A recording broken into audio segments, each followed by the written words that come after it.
Good morning, good afternoon, good evening, wherever you are in the world. This is Reganelite here. Hello, everyone. Welcome to Reganelite's Viewpoint, where we're covering the latest news that's happening in the UK. I've got 6 different stories to cover, plus 2 funny videos.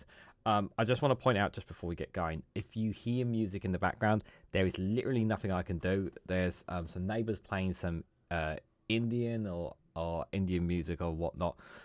It is bank holiday, so at the end of the day, people are entitled to have a little bit of fun during the holidays. So I'm not going to complain. But if you do hear some music in the background, they're not right next door to me. It's like just a few houses up.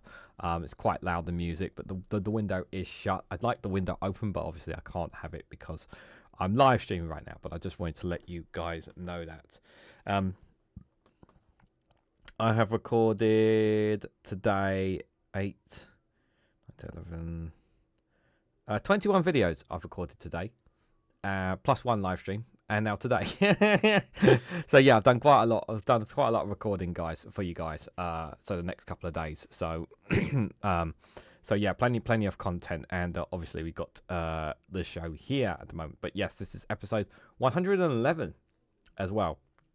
Now, some people might say, I can understand if some people are a bit critical of the Union Jack, the Union flag, the Union Jack flag behind me. But I just want to make something. I just want to point something out. This is about covering UK news specifically, hence why there's a flag behind me. And whatever you might think of the UK, whether you want to break away from it, whether your positions and whatnot, it's like I don't want. I'm trying to showcase it as a case of like people shouldn't be ashamed to feel a certain nationality or whatnot, but I'm going to be doing that like I do with the America one. But I don't want it to come across like just because I've got it that I'm right wing or something like along those lines. I know you guys here in the chat like that, but maybe because of the image of the Union Jack, maybe it'll attract some more viewers. Who knows? But some people will take it the wrong way. But yeah, I don't expect it. I wouldn't take it. It's not as if I'm showing my Britishness. No, it's to represent that we are covering specifically UK news. That's kind of what the point of it is. I mean, I could always change the title of the stream to Reganelite's Britain if I wanted to, but now that would just be a bit sad if I'm honest. Right, let's start with the first story I've got here, which is from The Guardian. Oh, I should. How rude of me. I've never even said hello to those in the chat. Trip, good to see you there. Hope you are doing well. Jao, one of our moderators here, good to see you. Make sure you check out Jao's YouTube channel if you get a chance to, guys, as well. Steam Banker is here. Good to see you, buddy. Hope you are doing well. Ellie, good to see you there as well. Hope you're doing well. Counter Kiv, good to see you. How do to you too. Hope you had a good weekend. As long as it's not a MAGA flag. No, you won't get a MAGA flag. No, you won't get no MAGA flags here. I can assure you. You'll get none of that here. However, if I ever do like a live stream on Scotland, you'll get a Scottish flag in the background. How about that? I'm sure you guys would like that if I ever do that. That'd be pretty cool. If I ever do like a round table Scotland special with a couple of Scottish people, I'll definitely have a Scottish flag in the background for you guys. Yeah, I'm sure you guys would like that. Anyways, let's crack on here. So this first one, Downing Street has urged people not to take part in protests in support of Palestine Action. So London demonstrations organised by Defend Our Jurors to protect the prescription of group under terrorism law. So there's... Now, this headline really is not helping the situation because even though they're telling people not to go out and protest in support of Palestine Action, which is a designated terrorist group at the time still right now, and obviously they could overturn that appeal. The problem is that how do you defy what Palestinian groups are and are not supporting Palestine Action? That's the problem. And we know that people have been arrested simply for having the Palestinian flag, or for saying Palestine, or saying I stand in solidarity with Palestine, even though they're not directly saying that they support Palestine Action. People are still being arrested on those bases, which is very, very problematic. Apologies, guys. My stomach is on fire this morning. I'm gonna have to ask my missus for some Gaviscon because I don't have any with me. So what are they supposed to do here? This is the thing. Like, the down the street are telling people not to take part in protests in support of Palestine Action. How do you define what protests are and are not in support of them? You know, because all of them are all of them are basically supporting, trying to stand up and call out what's happening in the Middle East. So how can you defy that? Like, it's just you can't win in this scenario. Like, you need the this needs to be shot down, this Palestine Action law. Like, I really hope the judges really do review the case and overrule it, because all it's doing is just undermining people's freedoms of expression. This is definitely freedom of expression here. It's definitely holding people back, and it's just not right. Because some of them are not even supporting Palestine Action here, and they're simply standing in solidarity with the people of Palestine. That's the thing. But the police don't know but police are in a grey area here. So because they're in a grey area, well, they just have to assume that they're all supporting Palestine Action, so they arrest them. And this is a big problem, and it's not right because it goes against their freedoms. So Downing Street has urged people not to take part in protests in support of the banning group Palestine Action, as police warned they would arrest anyone breaking terrorism law. Palestine Action has been banned under terrorism law, and this weekend a large event protesting against its prescription has been organised by the group's Defend Our Jurors. After the government would encourage people not to attend the protest, Keir Starmer's official spokesperson said, "Any action is in support of a prescribed group in the UK. Of course, we do not support," and the course has confirmed that they continue prescription status. The spokesperson added, the Home Secretary previously said that those who seek to support this group may yet not know the true nature of this organisation, but people should be under no illusion that it is not a peaceful or non-violent protest group. There is no evidence. Like, this is I'm sorry, this comment is outrageous here, because there is no evidence to suggest that they have caused terror to people. We know that they have caused damage, and it would cause damage, which is prescribed under UK law as an act of terrorism. But like, this sounds like scaremongering here, not helpful at all.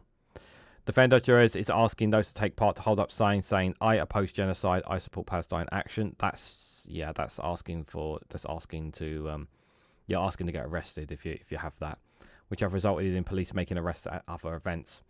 The group plans to make a decision on Tuesday on whether it will proceed with the action, but it is confident that more than 500 people are committed to taking part. However, a source with knowledge of the police's early planning for this Saturday's event said, if they think that by turning up with significant numbers we can't arrest them for breaking terrorism laws, they need to think again. They will be arrested, however, we have to do it. They will be arrested for breaking terrorism laws. The Met is aware of Saturday's planned protest and is sceptical of claims that thousands of people could turn up. The force believes that a total of the low hundreds is more likely. Anyone arrested risks a terrorist conviction. Like, if 1,000 people turn up, they're not going to be able to arrest them all. Like, that's just not going to happen. Ben Shaw, good to see you there. Hope you're doing well. At any other event that led to mass arrest, the Met has arrested people, confirming their identities and home address, and then quickly released them on bail so they could be dealt with later. That tactic was used for an anti-immigration protest in Whitehall last summer and for past Extinction Rebellion protests at which scores of people were arrested. Police resources will be stretched at the weekend as large separate pro-Palestine march is also scheduled for Saturday. Anti-immigration protests are also expected. So you've got a second Palestine protest as well. Spokesperson for Defend Our Jurors denied any plot to overwhelm the police and the court system. As was reported in the Telegraph on Monday, the campaign was not organised by Palestine Action, a spokesperson said, adding that the briefing document was available openly on the Defend Our Jurors website. It's great the Telegraph is helping to spread the word, but there are serious inaccuracies in their story. We are not the ones planning to overwhelm the system. If the Met exercises common sense and discretion and upholds its obligation to uphold the rights of people to exercise their rights, then nothing is being overwhelmed, they added. It is a difficult position for Sir Mark Rowley to be in, based on what happened on the previous occasions. It would be surprising if no one is arrested, but on the other hand, everyone is going to do the same thing, and it would be a challenge to arrest more than 500 people, given that we think that there are about 520 available police cells in London at any one time, they added. They believe Rowley will also be factoring in last week's High Court ruling, giving permission to the co-founder of Palestine Action to bring a legal challenge to the Home Secretary's decision to ban the group. On top of the immense cost of this operation and shifting police from around the country, then you have the prospect of hundreds of payouts that the Met would have to make if the ban is deemed illegal. And we believe that that will happen even if it means going all the way to Europe. Yeah, like I said, if they fail in this case to unprescribed Palestine Action as a terrorist group, they could take it to the European Convention on Human Rights, and the government will lose that case. They will lose that case because it's in breach of people's human rights. Other forces have exercised discretion not to arrest people at similar protests in Derry, Edinburgh, and elsewhere, they added. Protests would take part regularly in future, they said, adding that it has become a badge of honour to be arrested. Defender jurors has had discussions with MPs about taking part, but there was a reluctance on the basis of concerns it could lead to suspension from Parliament. Yeah, MPs can't take. MPs do. There are certain MPs who want to take part, but they can't. The Met's plans will evolve throughout the week, and police chiefs will consider whether the force Britain's largest may need to call on mutual aid from others to manage. The Met faces danger from both sides of the debate. Supporters of Palestine Action may accuse police of being heavy-handed if they make mass arrests, while those on the right may accuse the Met of going soft if people openly break terrorism laws and are not arrested. Yeah, well, you're going to upset people. Whatever the police do, they're going to upset anyone. And the thing is, in this regard, like the police are in a grey area here. So, like, I can't attack the police because at the end of the day, they have to follow the law. Now, do the police bend the law? Absolutely, they do.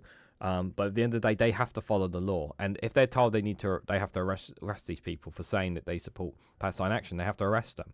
There's no getting around it. You know, they have to follow the law. I know some people might think it's not fair, it's not right, but that's just the general consensus there.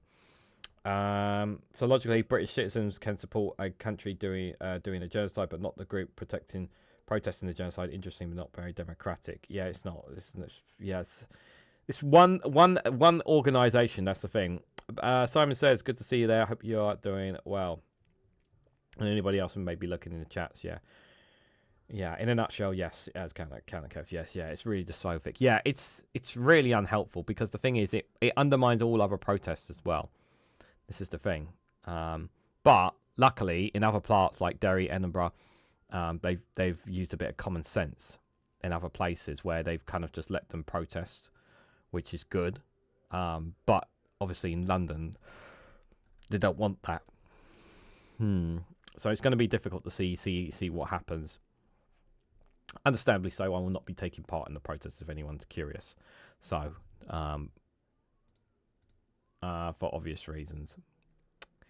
I know people would like me to, but yeah, I'm, you know, I have to be careful about, as I've said before, guys, I have to be careful about what I say, and also the same on the Discord server. I know some people have been mad about that, but again, I do have to be careful.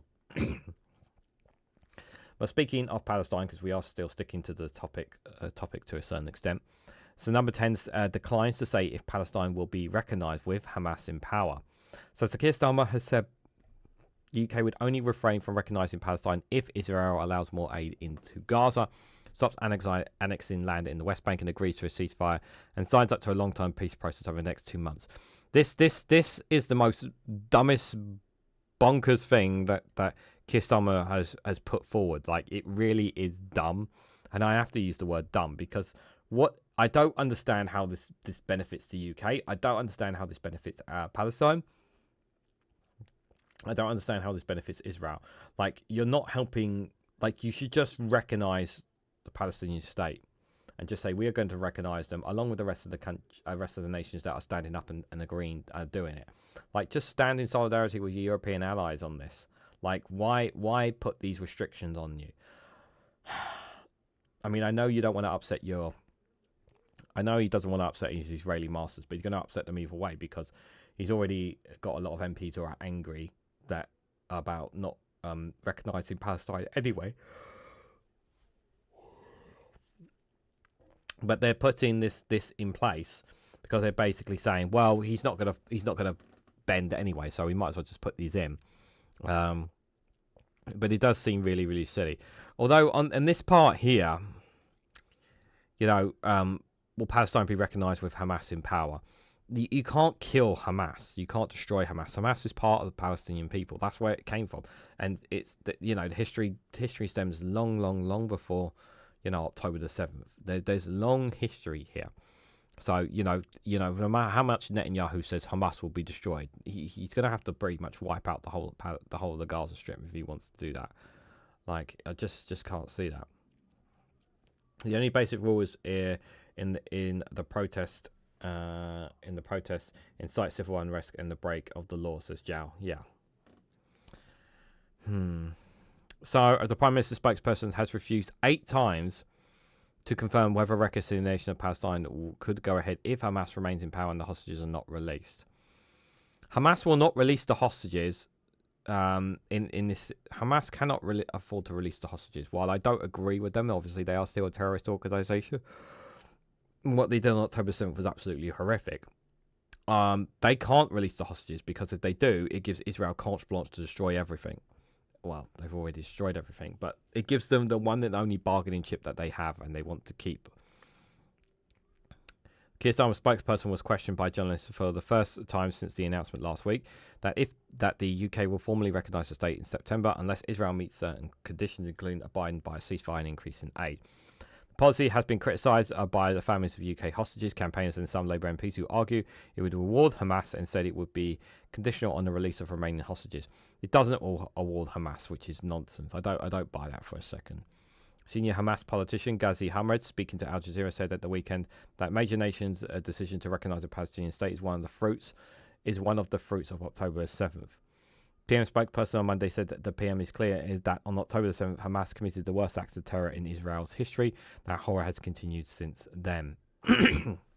And Israel has, and let me just add to that, Israel has committed the worst acts of terrorism and genocide in the Earth's history, and that horror has continued since then. There we go. As the Foreign Secretary said over the weekend, Hamas are rightly pariahs who have no role in Gaza's future. There is a diplomatic consensus on that. Hamas must immediately release all hostages and have no role in the governance in Gaza. But asked whether removing Hamas from power and releasing hostages were conditions for statehood, he said decision on reconciliation would be made at the UN General Assembly meeting in September based on an assessment of how far the parties have met the steps that we have set out. No one side will have veto on reconciliation through our actions or inaction. So they're going to wait until September's meeting at the UN General Assembly on it. He added, our focus is on immediate situations on the ground, getting more aid in to end the suffering in Gaza and supporting a ceasefire, a long-term peace for Israel and Palestinians based on a two-state solution. Starmer, who recalled his cabinet for an emergency meeting last week before setting out a new position, is following the lead of French President Emmanuel Macron, who first pledged to move towards recognising Palestinian statehood in April. Canada has also backed reconciliation if conditions are met, including by the Palestinian Authority. The Prime Minister has previously said he would recognise the state of Palestine as part of a contribution towards a peace process. In his announcement last week on Tuesday, he said we need to see at least 500 trucks entering Gaza every day, but ultimately the only way to bring this humanitarian crisis to end is through a long-term settlement. So we are supporting the US, Egypt and Qatari efforts to ensure a vital ceasefire.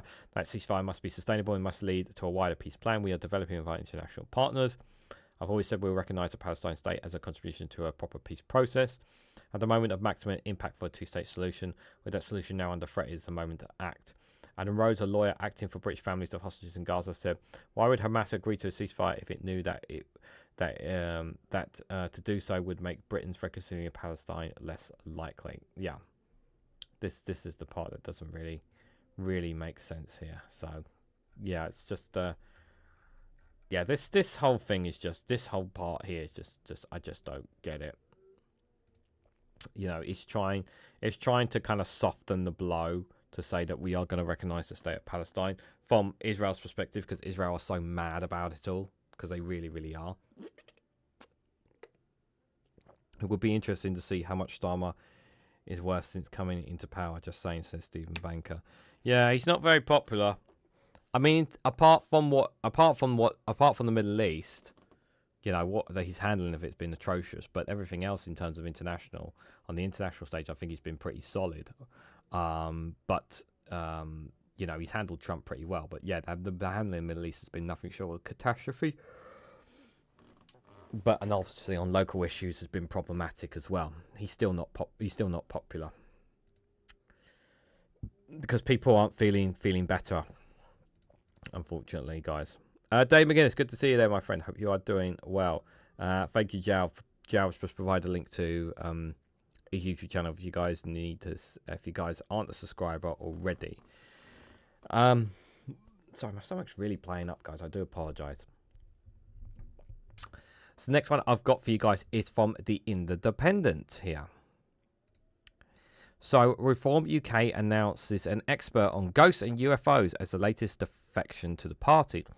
Rupert Matthews has written books about ghost sightings, cryptozoology and other paranormal subjects. So yes, guys, Reform UK have new defected member is also a wacko. Or shall we say one of those wacky, crazy scientists? No, not really. I mean, yeah, I mean, obviously, Reform obviously needs its ghost experts, you know, its latest UFO sightings.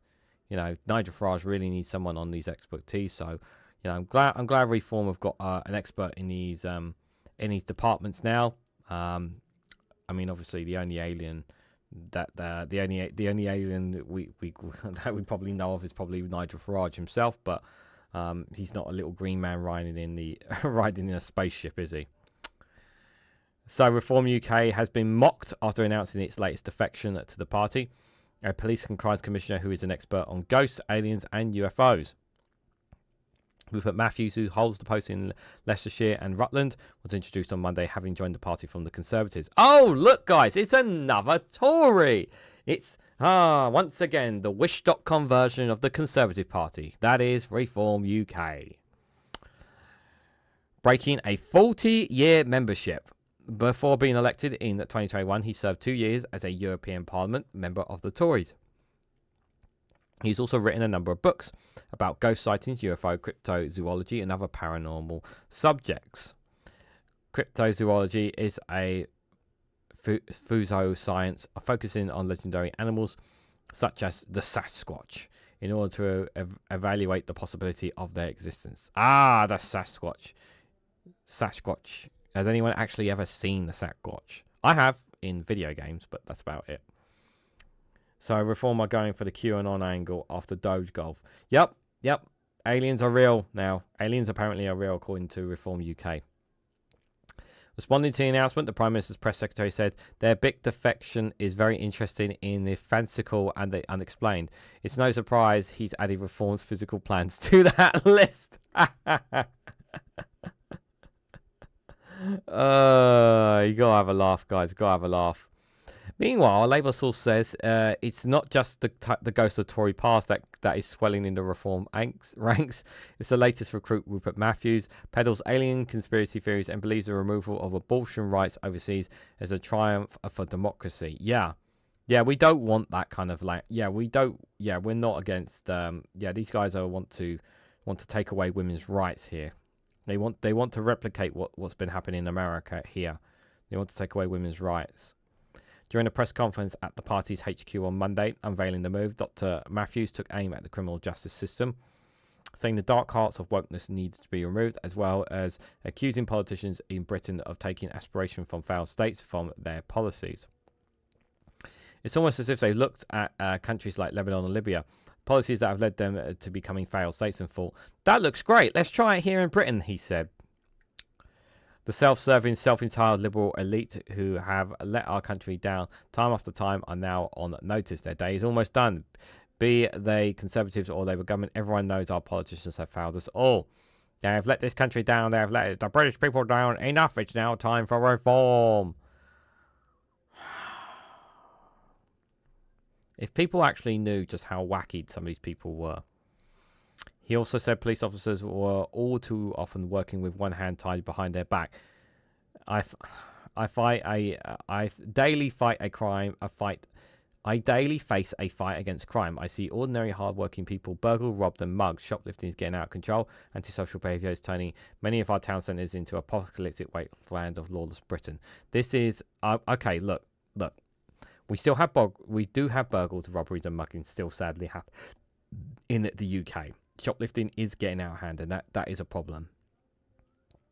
But claiming that our town centres are turning into an apocalyptic wasteland of lawless Britain, I think it's a bit excessive.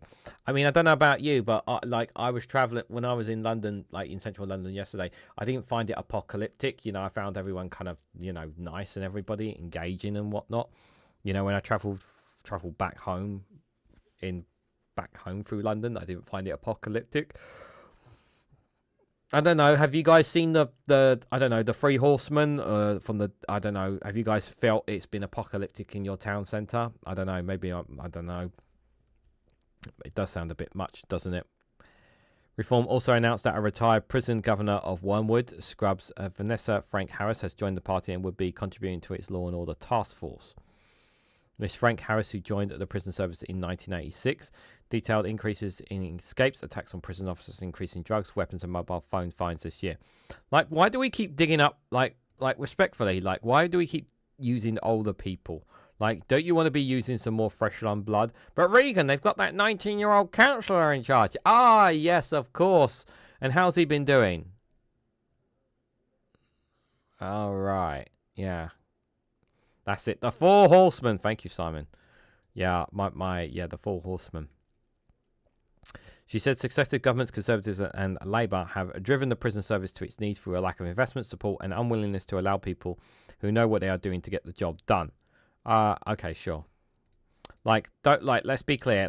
I'm pretty sure the prison service wasn't this bad under the last Labour government. Maybe that's just me, but we do know that the Conservatives let it overflow. She continued, our prisons are in a crisis caused by Labour and the Conservatives. What have their solutions been? They have let 10,000 prisoners out of jail early. How many times do I have to tell people this? If they didn't do what they did, the justice system would collapse. The criminal justice system would collapse because we would not be able to arrest people when they commit crimes. People who have been convicted, people who have been convicted and whatnot would not be able to be taken to prison because guess what? The prisons would have been overloaded. They didn't have a choice. I don't understand why people don't get this information. It's pretty bloody blatant obvious they had no choice but to do this. Like, I don't agree with it, but at the same time, they had no choice. The Conservatives left the prisons in such a state. To let prisoners out of jail before they even serve their full sentences is a disgrace. Again, like, what are Labour else supposed to do? It's farcical that Farage can say this and his policies are how much they would cost or how they would even work. Reform aren't serious and don't have a clue about how they would address the challenges facing working people. Exactly. This is the thing. Like, Labour, Reform always say, bark, bark, bark. They are crap. We'll end this law. We'll stop this. We'll be tough on crime. But they never give you any details, yeah? For all the Reform voters out there, my question is to you: what are they doing to make? What are they doing? Like, what policies are they introducing that are going to make the streets safer, or they're going to ensure that the prisons remain full, that they can keep people in? What are they doing? Like, answers on a postcard. Counter Kev says, I saw a lit candle in a neighbour's porch window. Could be a sign of horses coming. Maybe. Yeah, maybe. The pig was in Superman's suit with a diaper, says Jao. What's that about? I did see a pig flying in a circus when I was a kid. That was fun. Okay. Three Horsemen, I thought it was four. Guessing its famine is there. It might be the Four Horsemen. Jao says there was one that's a real experience that was supposed to be funny. While the pig hanged from the ceiling, the clowns were running around in the area. Okay. Interesting. Trip says, I thought I had, but then I researched the object I saw. It could coincide with a satellite orbit or something. Yes, it could do, potentially. Who has seen a UFO? Maybe I saw a UFO, but I'm just going to assume that 9 times out of 10 it's a plane. That's the sneaking alien babies, says Ellie. Like, we're talking about aliens. Is it a bit weird that 2 days ago I watched Alien Romulus? Maybe it's just a weird timing.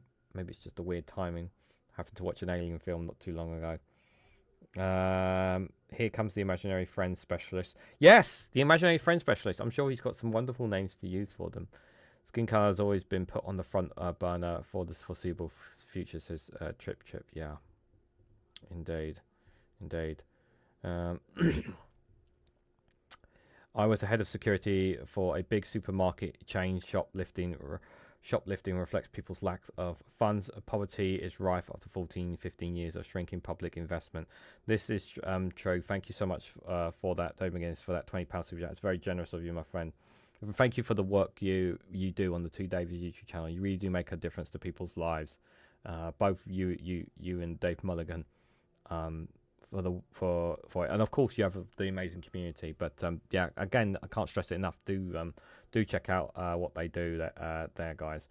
Now there's no question that shoplifting is still rife.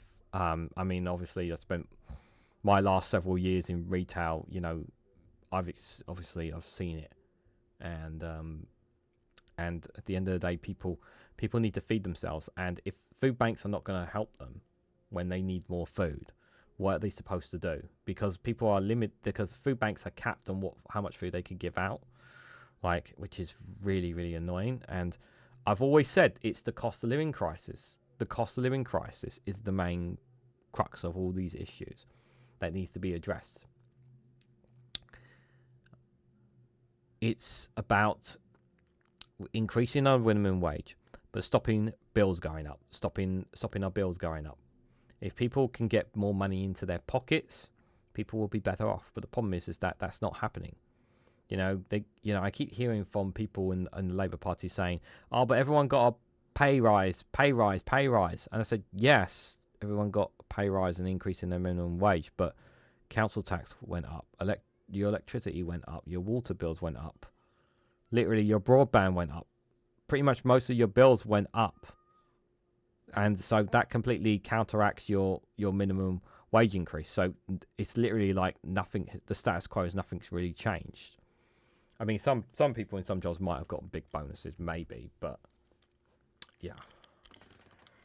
But yeah, it's a problem. It's so problematic, the shoplifting, because at the end of the day, retailers they've got to trying to protect themselves, aren't they? Right, guys, I think it's been a while since we've seen him. It's been a while since we've seen this man. But he is back. He is back, guys. He is back. Hello, how are you getting on? I haven't made a video in 2 months. So I've got 2 months of complaining built up on me. Don't worry, I have written it down. So let's just start cracking through it. First of all, the past 2 months have been far too fucking warm for my liking. I don't mind being hot and I don't mind being cold, but I fucking detest being warm. I'm struggling to sleep most nights because I'm fucking moist. I'm not even really sweating, my body's just fucking threatening to sweat. It's like a sneeze you don't get to do. And it's too warm for me to put a blanket on me, and if I don't have a blanket on me, my body doesn't know I'm going to sleep. It thinks I'm just fucking lying in bed, so I can't sleep. I should probably move on. The other day, I got a sandwich and a soup of the day. Can we fucking stop with this soup of the day stuff? I don't want to gamble with soup.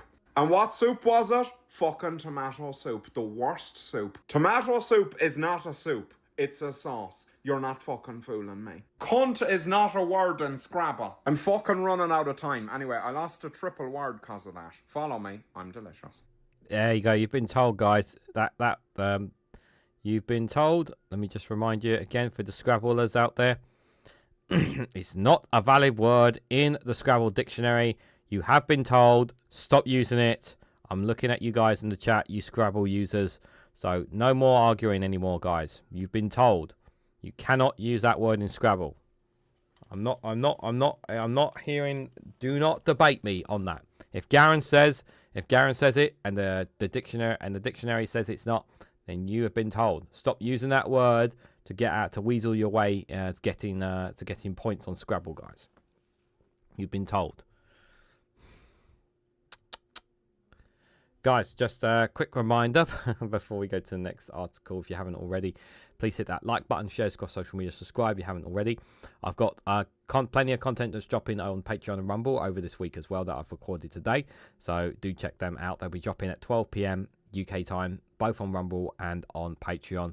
They're both free videos to watch. So if you guys would be interested, do check them out. If you want additional UK news, you can check it out on Patreon. Link is in the below. You don't have to become a paid member. You can just, all you have to do is literally join, click on Patreon. If you've got an account, create an account. You can join as a member for free. Doesn't cost you anything to be a member, and you can watch additional videos on there. So any support on the Patreon would be greatly appreciated. And same on Rumble, guys. You don't even have to create an account, I don't think, on there. So you can literally just click the go onto Rumble, and you can just watch any of my videos. Mainly it's on the Middle East, most pretty much specific, but sometimes I'll go out of the realm there. Sometimes I'll cover Haiti, maybe even the odd America news story there as well on Rumble. So do check that out there as well. Goddamn reflux, really driving me up the wall today. Now, somebody in the comments, I think it was today or yesterday, was basically saying, why haven't you covered this story? And I'm like, okay, well, if he doesn't comment in the comments and whatnot by the end of today, I'm going to say, well, I have covered it. You're not watching my live streams. So a man is in court over alleged rape of a 12-year-old girl. Now, why am I covering this specific story? Well, I'm going to read the context in a moment. And I want to... So let me explain. Let me read the story. So 2 men have appeared in court charged with connection with a rape of a 12-year-old girl in Nuneaton.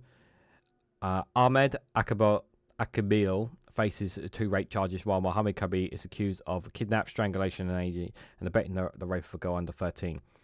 Warwickshire County Council leader George Flinch has alleged the 2 men were asylum seekers, which the BBC has been unable to verify independently, and accused Warwickshire Police and the Home Office of covering up their immigration status.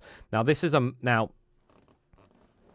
very big accusation to be making, especially for a 19-year-old council leader to making accusations about people. It's far too early to be making these assumptions about people.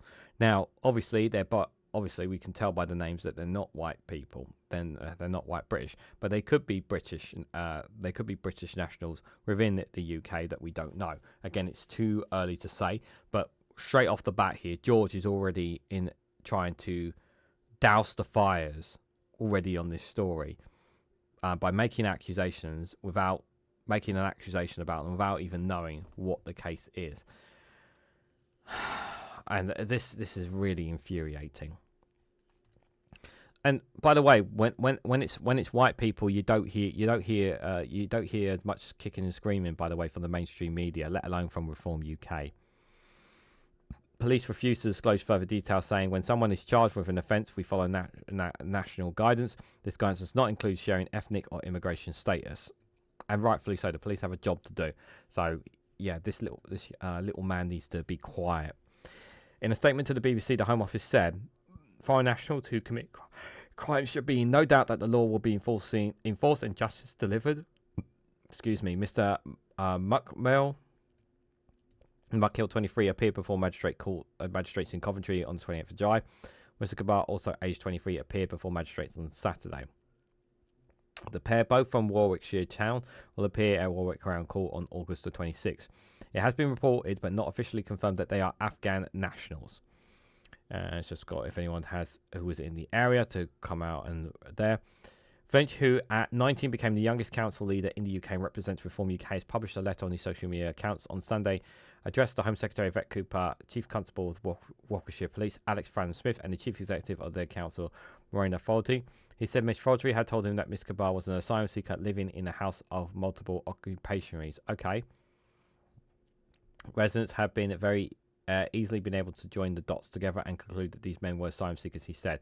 Again, like, he's making accusations based on what? Where is your accuracy? Where is your information that proves that they are definitely that? And you see, and what he's doing here is deliberately undermining the police's work here.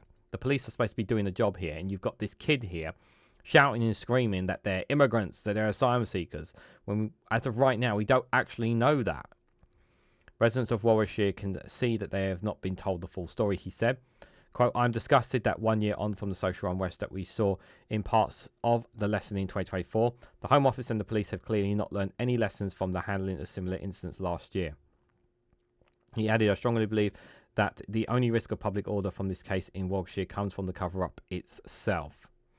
Speaking alongside Flinch at the press conference in Westminster on Monday, Reform leader Nigel Farage linked a perceived lack of information from the police to what happened in Southport last July.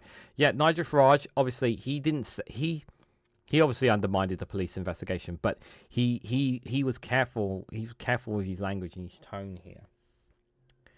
Farage told the event that he wanted to discuss a cover-up that in many ways is reminiscent of what happened after the Southport killings last year. It is not in any way at all a contempt of court for the British public to know the identity of those who allegedly had committed the serious crimes, he added. I felt that in the wake of Southport, and I felt even more strongly today. Yeah, well, Nigel, if you really do care about this, yeah, then you will shut up, let the police do their job, and then they will provide the information once it is available. They need to do their investigation. What Reform are doing is undermining the police here and undermining the investigation here. When asked if police should release the ethnicity of people charged with offence, the Prime Minister's official spokesperson said the police and courts were operating independently, but the principle was to be as transparent as possible. See, this is the thing, that because they're not white, Reform are banging on the door saying, let us know, tell us, it's clearly an asylum seeker, And this gives them carte blanche to say once again, we need to get rid of them, we need to deport all the immigrants, we can't trust any of them, yada, yada, yada, again. This is clearly a deeply upsetting and distressing case with the public are right to feel shocked and angry about, he added. And by the way, while we're talking about all this, what about the victims in this? What about the victims? What are we talking? Are we not talking about the victims, about their well-being? What are we doing to make sure that the well-being of the victims being looked after in all this? Like, and all the attention has been taken away from the victims and all about the perpetrators just on the basis that they're from Afghanistan. In relation to the case, the individuals have been charged and we are now in a live investigation. In a statement, Warwickshire Police and Crime Commissioner Philip Sincombe said it is essential to state that police decisions such as whether to release details about a suspect must follow national guidance and legal requirements. He added he would not speculate on personal circumstances of those involved while court proceedings were active. Absolutely. BBC has contacted Warwickshire County Council for comment. Chris Warren's Labour leader of Newington and Bedford Council said it was a criminal investigation and it would be inappropriate for the authority to comment further. Our deepest thoughts with the victims and their families, he added. Yeah, absolutely. We recognise that the community is upset, but this incident is not reflective of the borough. Jolie Gosling, Labour MP for Newington, said she was horrified by the atrocious crime and our thoughts are with those who have been affected. She urged anyone with further information to contact the police. Being in close contact with the police, I want to thank them for their hard work in recent days. We must let them get on with their investigation so the perpetrators can be brought to justice. Yeah, you're not helping the situation at all. You're just not helping the situation at all with this. It's the thing that really, really infuriates me more than anything.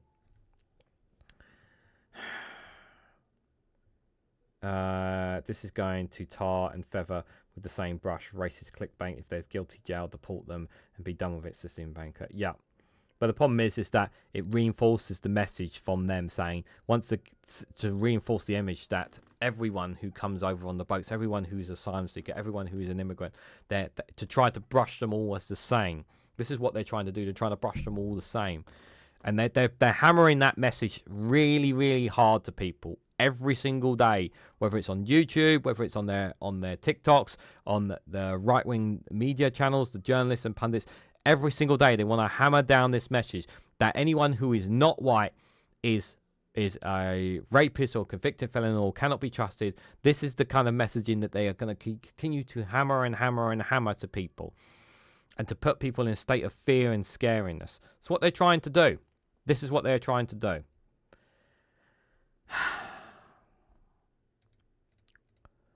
So this next story I've got for you guys, I'm not sure. Have I got the right?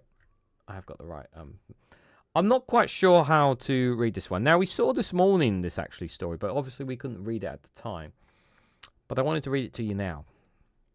So it's from the Times. The YouTubers telling migrants how to enter the UK on charity visas.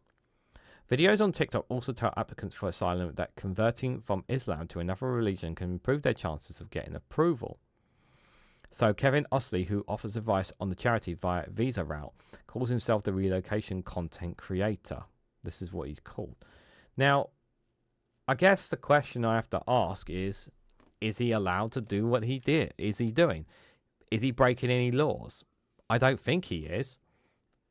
But I certainly don't think, I don't think, now obviously I have to be careful here, because obviously the Times will portray this article that this person is actually a threat or a danger to UK because he's helping people get into the country.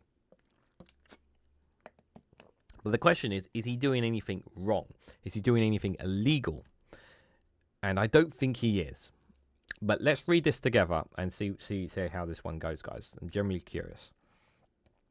So, YouTube videos that have racked up tens of thousands of views are coaching potential migrants on how to use little-known visa schemes to bring their entire family into the UK. Charity visas exist to provide the opportunity for foreigners to volunteer in the UK for up to 12 months. A series of online videos outline how the visa can be used as leverage to bring in dependents who can do paid work with the goal of settling in the long term. There are also videos on YouTube and TikTok from immigration lawyers coaching asylum seekers on how to submit asylum applications that almost always win by claiming they have changed religion. One of the YouTubers offering advice on the charity visa route is Kevin Osley, a Nigerian who calls himself a lifestyle and relocation content creator. In one video viewed 23,000 times, he explains how the visa can be used as leverage to bring in your family into the UK. You can tell what the right wing are thinking about all this. This kind of thing is real gaslighting here for the right, for the those on the right, saying now we got content creators helping these terrorists come into the UK. Literally, that's what they're going to be describing it as. One of the YouTubers offers advice on the charity visa. Yeah, I always said that. Sorry. Celine described how independence can work as a catch in the rules, and details how people on charity visas can get stipends and money from other sources. Most churches in the UK are charity organisations. Most of them have the licenses to sponsor you on a charity visa, he said. Don't say I told you this. This is what remember, gotta be careful now. This is coming from the Times, and we know how they feel about immigration, okay? In another video, a woman explains how she uses the charity visa route to bring her husband with her, allowing him to do any type of work in this country. Again, take it with a pinch of salt, guys. The number of migrants admitted via the route is small but growing. In 2023, there were 1,983 applications, of which 80% were approved. Last year, there were 2,775 applications, of which 62% were successful. Home Office data does not break down the number of charity visa applicants bringing family members. Dependents of charity visa applicants are processed under a separate visa route, along with the family members of applicants for other visa types. In total, this route receives 3,442 applicants of dependents, of which 2,574 were issued. The government has a list of 1,400 charities that sponsor visas. Many are churches and other religious organisations. Each applicant, including their partner and any dependent, must pay a fee of £319, as well as healthcare surcharge, where that is usually £1,035 a year, and prove that they have at least £1,270 in savings. YouTubers say this works out far cheaper than any other route. While the main applicant cannot do paid work, dependents can. Also explained in this video that while charity workers cannot get a formal salary, there are ways for them to receive money. Quote, even if you're working for them for free, your employer can also give you stipends and pay for your transport, he said. They can provide you free accommodation, give you stipends for feeding and all, but it will not be classed as a salary. The year can be extended. He explained that while people on student visas may find it easier to stay in the country via the charity route than on a work visa, also did not respond to a request for comment. Yeah, this is the problem. We need to drop the whole like people can't work until their asylum application is claimed. We need to drop that nonsense. We need to drop it.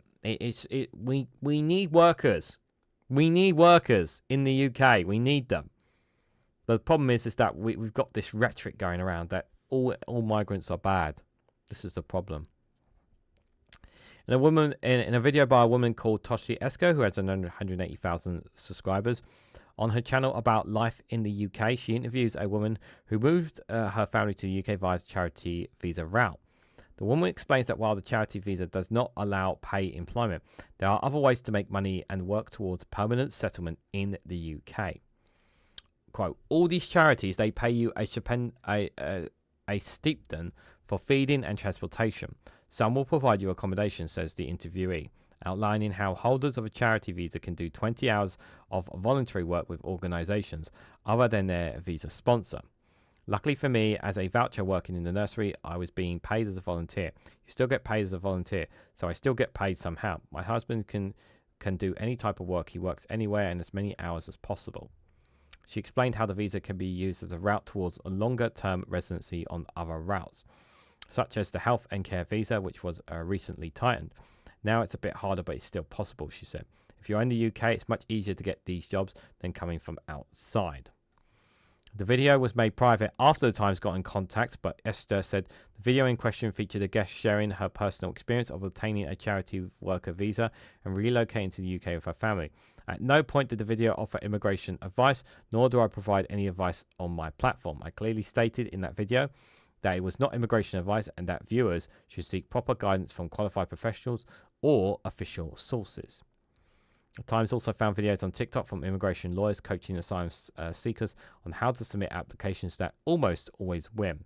One user on the platform called Sheila Cupid Bennett, who describes herself as a UK-based immigration lawyer, told followers one of the most reliable methods of claiming for asylum in the UK was to submit a claim on the basis that you converted from Islam to another religion. So if you say you're a Christian, you've probably got so if you're a Christian, you can kind of you're probably more likely to go in, because they always keep saying the Britain is a Christian country, right? Well, if you say I'm a Christian, will that increase their chances then?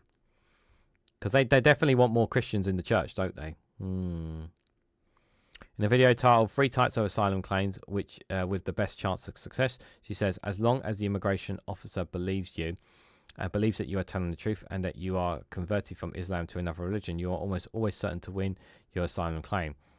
Also, you have evidence to support your asylum claim. There are news reports, there are news articles that show you that there is serious harm in your country of origin if you return because you've converted from Islam to another religion.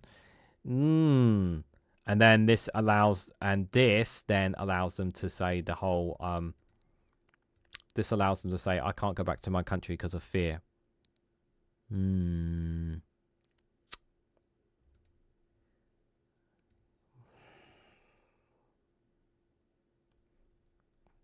Yeah, they're literally telling people how to get into the country.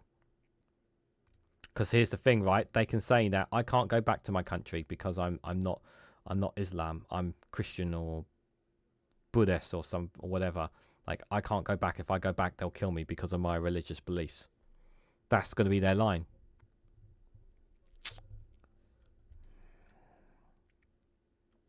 Not sure if I like that. I get really excited when I talk about asylum cases, especially on the grounds of religion. Like, I just want to make this clear, because I know some people might get the wrong impression of me here. Okay? I don't have any problem with immigration, people coming into the country. I don't like the fact that people have to lie or cheat or mislead to get into the country. I don't like that. Okay? I just don't. I don't like it. Don't get me wrong.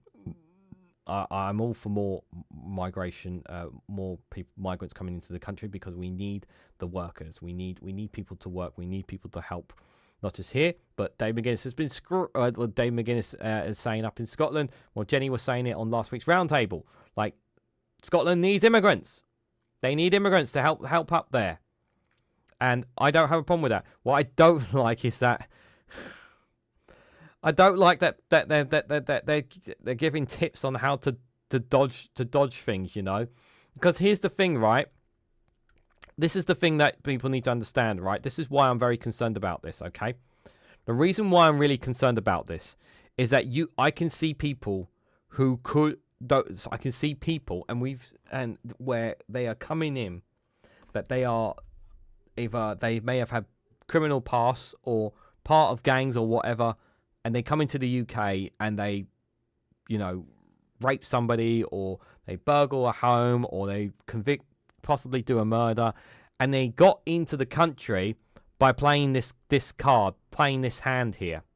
Yeah, this is the part where I'm like, this is why I'm concerned. Yeah.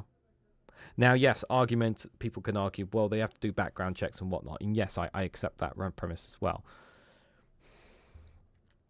I don't. There's a part of me that does not like this, guys.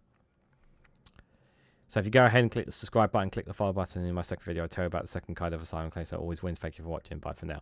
Cupid Bennett did not respond to request or comment. There is no suggestion that she's coaching applicants or lying to any other wrongdoing. TikTok has reviewed the account and confirmed that she did not violate its community guidelines. But you're literally although you're not directly giving advice, you're telling people literally with signals, because these guys are professionals. They're saying it in a way that doesn't put them in legal trouble, but they're saying it in a way that they can understand it, if you know what I mean.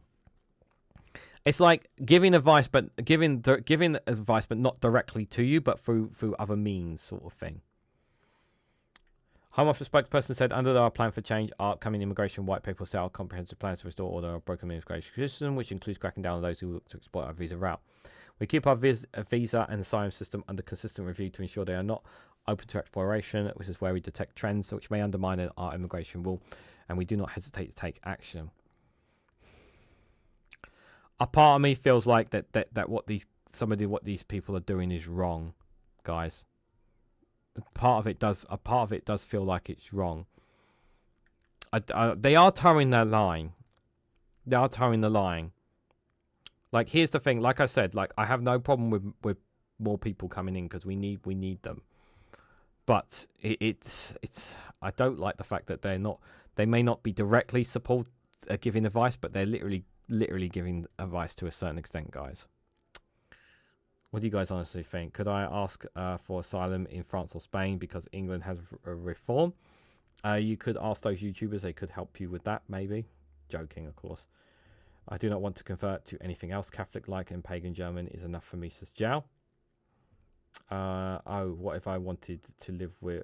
Okay, what if I don't want to live with disgusting people, he said. I don't have a policy, it's just no. I can't stay in my country because of fear. Idiots in fear of me. There will be pitchforks next, says Ali. I converted from Christian to spaghetti varion, says Simon. The obsession with spaghetti bolognese. That's quite an interesting religion, Simon, you have there. Joking, of course. Convincing people to have more children would be more humane way of approach in this madness. People won't. Why? Because they can't afford it to. So process and the migrants in. AI can't do every job, says Stephen Banker. This only shows how ineffective the UK's immigration policy is, says Jow. Small boats departing from Dover soon. I'll get on one of them then, Ben, says Ellie. Yeah, we've been talking a lot about immigration on today's live stream, that's for sure, guys. So I've only got one last story for you. It's not really a... yeah, believe it or not, guys, I haven't got a byline story for you guys. There was one I was thinking about doing, but it was a very, very long one here. So it's not really that big of a story, to be fair. But we do have a funny video to see ourselves out in a bit. So this one is from The Guardian. Rail services in part of England are cut as tracks distributed by lack of moisture. Southwestern Railway says some trains cannot travel at full speed after sunny springs in more than 100 years. Ay.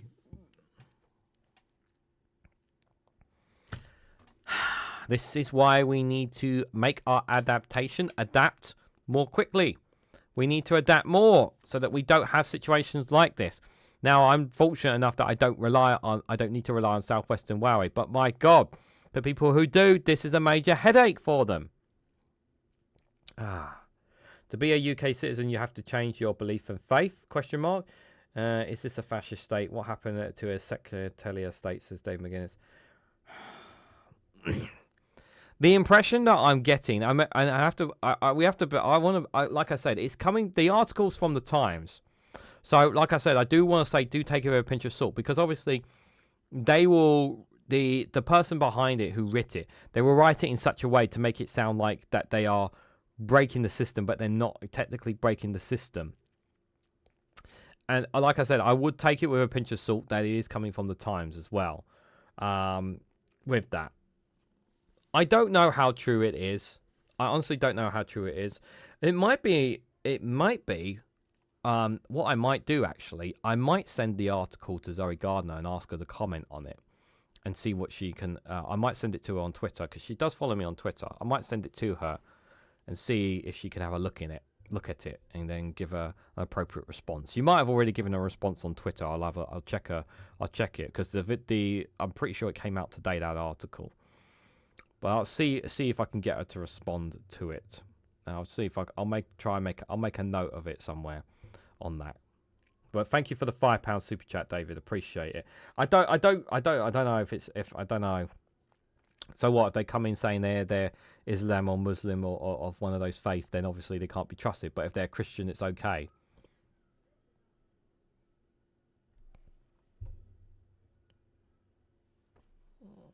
Apparently. The UK has not adapted its rail system to extreme heat and cold, or Odin's beard. That's essentially the story, pretty much. Yeah. Like, this is like... And remember, our rail prices are ridiculous, remember, as well. We pay more for crappier rail service. We pay for shit rail service, while Europe gets better rail service. Much cheaper as well. Okay, I've been told that some rail service is poor, but okay, here and there. So rail services in parts of southern England, excuse me, by the way, it's like I said, I've got really bad reflux at the moment, so I do apologise. So rail services in parts of southern England are being reduced because embankments have shrunk and disturbed the track after the sunniest springs in more than a century. So trains are unable to travel at full speed over embankments in Dorset and Devon that have contracted because of the lack of moisture in the soil. In the latest example of extreme weather affecting the UK's railway, South Western Railway said that for the safe and reliable service, it had no alternative but to reduce the number of trains running. Journeys from London Waterloo to Exeter will take an hour longer, with trains running at 40 mile an hour instead of 85 for sections of the route. Oh, for crying out loud. That's really annoying for people. This year was the second dry springs on record for England, with the least amount of rainfall since 1976. Lack of moisture has caused embankments to shrink on a 12-mile stretch of track between Gillingham in Dorset and Axminster in Devon. The speed restrictions on the single track route means trains cannot pass at the usual time and places. SWR said it's been forced to cut services from the schedule. The operator said dry conditions were likely to continue and that further speed restrictions could still be needed.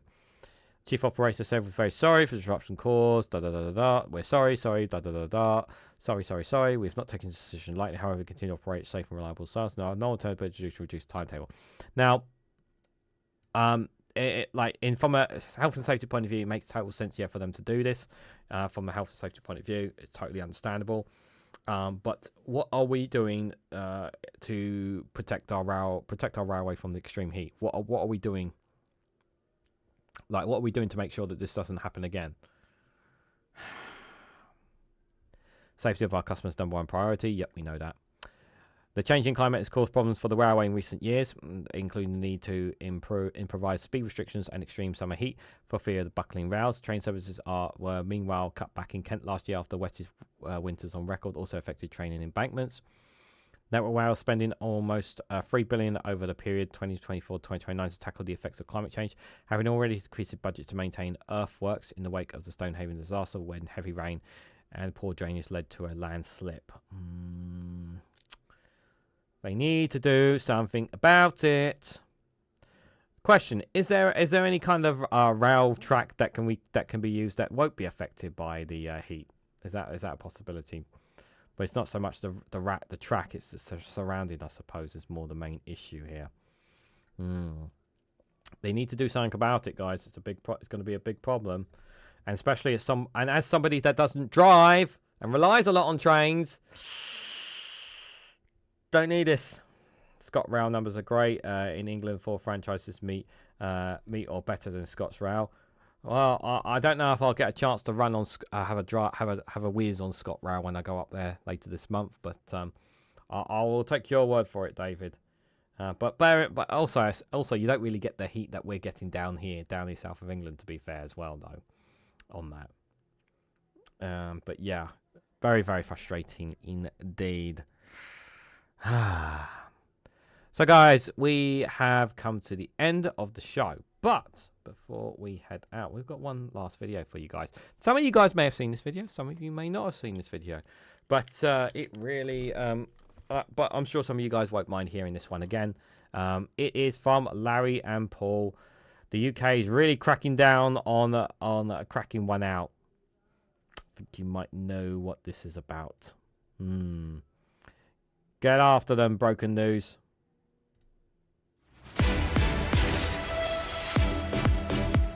Welcome to Broken News. It's the dawn of a puritanical new age, as the UK government has put an end to the great British tradition of cheekily cracking one out.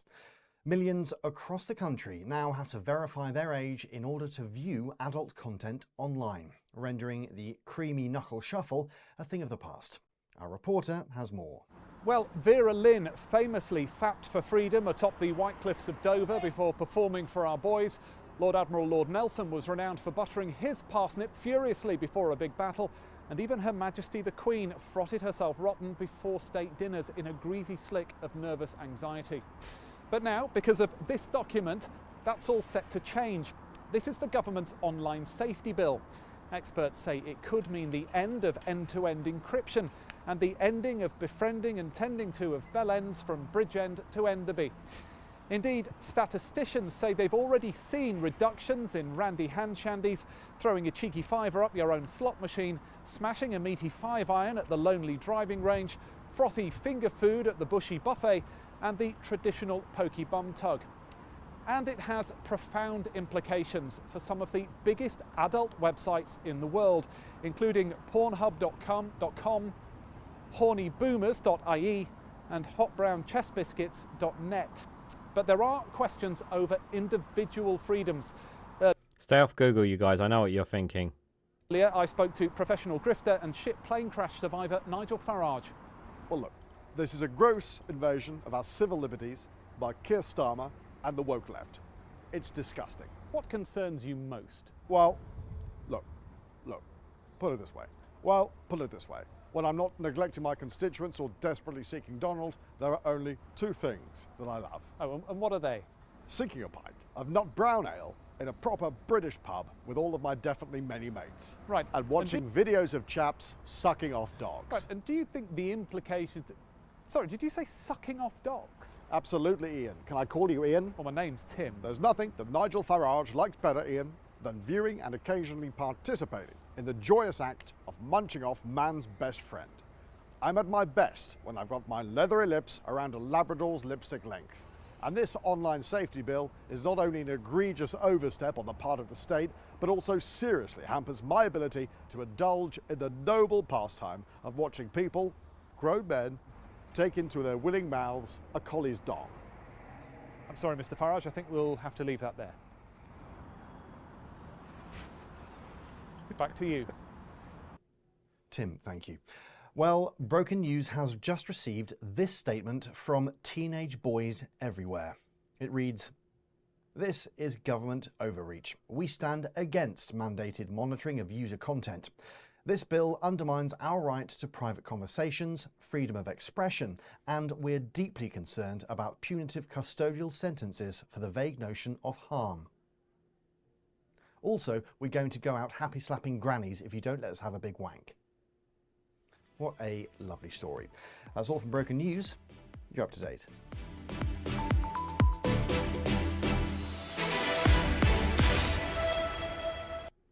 Thank you, Larry and Paul, for that. For those images, which we did not need to have, guys, but unfortunately you have those images in your head, so that's so you can thank Larry and Paul for that by subscribing to their YouTube channel if you haven't already. Larry and Paul, link for the video is in the description if you haven't already, so go give them some love indeed. I'm pretty sure they used Nigel Farage's an AI imagery of Nigel Farage's face there when they did that bit. I'm pretty certain because of the way the face was whenever he was moving. It looked like, I'm pretty sure it was AI. Using some kind of AI imagery technology there on that. So I hope they do more of that, because we need to have more people really make a mockery out of Nigel Farage. We need more of that. That's what we need more of. That's what we need more of. So guys, I will be back tomorrow morning at 11 o'clock. But before you join me tomorrow morning, make sure you do check out Dave McGuinness and the morning paper review at 10:30 before then.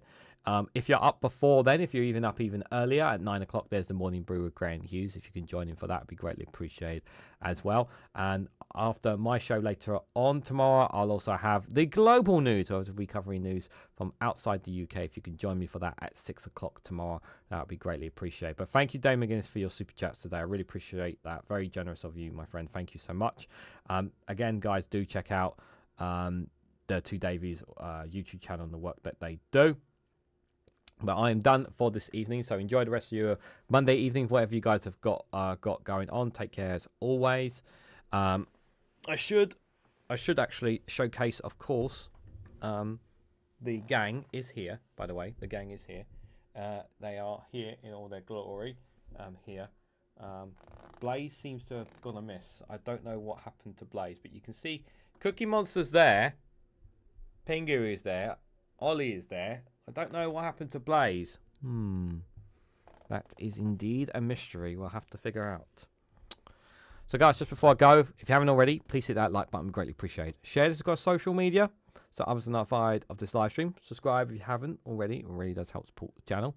And if you want to financially support me and the work that I do here, you can do so by becoming a YouTube member for as little as 99p. You can even join me on Rumble or Patreon for exclusive content on those platforms. So thank you all so much for watching, and I hope to catch you all very, very soon.